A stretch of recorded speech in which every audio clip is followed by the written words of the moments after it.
The other big development we are tracking is in Cuba. It looks to have become a battleground once again for the US-Russia rivalry. We told you what happened earlier this week, how a Russian nuclear submarine docked in Havana. Now the US has sent its own sub to Cuba, a nuclear-powered fast attack submarine called the USS Helena. There have been a lot of American vessels called the Helena. The one currently in Cuba is the USS Helena SSN 725. It's a Los Angeles-class submarine, and it's built to take down other subs. The vessel arrived in Cuba on Thursday, just a day after Russian warships docked in Havana. The American ship is not in the Cuban capital, though. It's in the U.S. naval base in Cuba, Guantanamo Bay. Many of you would have heard about Guantanamo Bay, or Gitmo as some like to call it. It's both a naval base and an infamous prison where the U.S. tortured people because torture is not permitted on American soil. So Guantanamo was their workaround, their offshore torture chamber. And now it is the site of a U.S.-Russia blinking contest. The Americans will deny this, of course. They say their submarine is making a routine stop, something they had planned weeks ago and informed the Cuban authorities about. This is probably true, but it doesn't change the optics. From the outside, it looks like the U.S. is challenging Russia, saying, whatever you can do, we can do it too. It's a strong statement. It keeps American pride intact, but it also puts the rest of the world in danger. Russia was clear when it sent its warships to Cuba.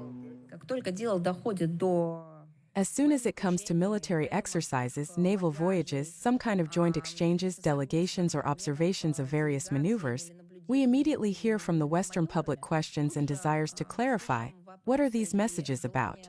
And when, speaking your language, we send messages through political diplomatic channels, when the president of the Russian Federation gives hours-long interviews, communicates with representatives of all countries, both friendly and unfriendly, answers questions from journalists, including from Western countries, somehow these messages, these statements, these hours-long detailed comments are not perceived as signals. Moscow says it's the only way to get the West to listen. That without shows of strength, the West will not engage, and that logic is also problematic. It also brings the world closer to the edge, but does that excuse the American attempts at one-upmanship?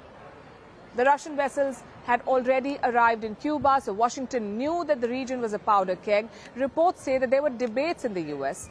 about going ahead with a submarine deployment, whether they should do it or not. There was a debate. In the end, it seems ego prevailed over common sense. The U.S. did not want to set a precedent. They did not want foreign movements to affect their routine deployments. So they went ahead and sent the USS Helena, ignoring the potential consequences of their actions. And it's not just Russia that's facing America's inconsiderate behavior. There's also another angle to this: Cuba's frustration. Cuba and the U.S. are not on friendly terms, but the U.S. has a base in the country. Ever wondered why?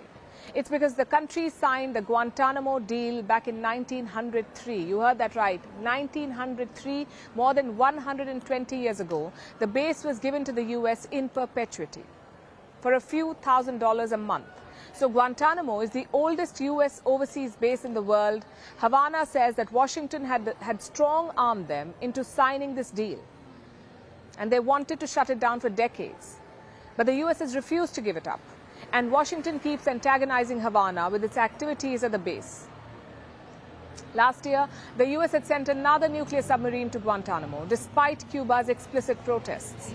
They did not want the submarine last year, and they did not want one this year either, and the U.S. knows this. They believe that Cuba approved the Russian submarine visit, hoping it would keep the Americans away.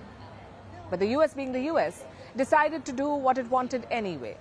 Now, all of this is bad enough on its own, but yesterday there was a further escalation, this time by an unlikely source, Canada. Canada decided to send a Navy patrol to Cuba, to the capital Havana, where the Russian warships docked on Wednesday. Canada is also saying that this is a routine visit, which has nothing to do with the Russian vessels being there, but all of this sounds too provocative to be routine. It's a sign that the world is approaching the brink. It seems as though we're already back in the Cold War era.